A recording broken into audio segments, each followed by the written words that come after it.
that's why we talk about like Jimmy Ballard and some of the other guys, how it's just a complete release of the swing as you come through. How would you describe release?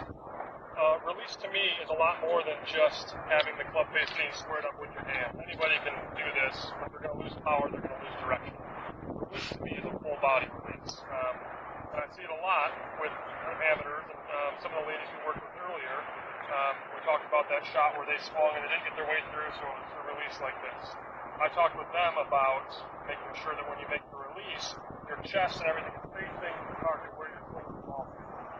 And when they started to swing, release not only their arms and their hands, but also their hips and their shoulders, the ball was going a lot higher, a lot farther, it was generating more power. So that release can be a number of different things. It can help you accumulate power, but it's also going to help the ball go towards your intended target.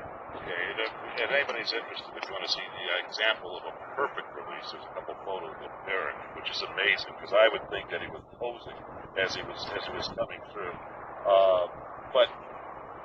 And he's right. This is not a release. Most people say, "Oh, as long as the toe is in the air," but this isn't. This is strictly an arm swing, and it's where a lot of people get in trouble because they try and flip it at the bottom.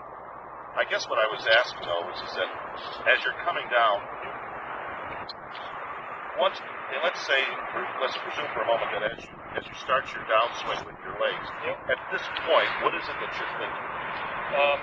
Or what do you feel? It may sound very analytical, but for me, I've always talked about my left wrist and maybe the logo on my glove. The logo on my glove matches my club face. Wherever my glove's pointing, that's where my club face is going to point. So when I'm in my downswing and my club face is still open, I want to make sure that I get my glove pointing towards my targeted impact and then turning over as I go through. But how do you accomplish that? In other words, what is it that creates that? In other words, if you just turned it, you'd be standing here like that. Right. Are you trying to use? I think about my chest. This is how I think about my chest, and everything else follows my chest. So when I'm swinging through, I'm turning my chest. I know that club is going to release automatically. So you actually are releasing, believe it or not, with your upper body. Correct. And your chest. Yeah, when people ask about I release my hands or what I do with my hands, I actually don't know the answer to that because I don't think about it consciously.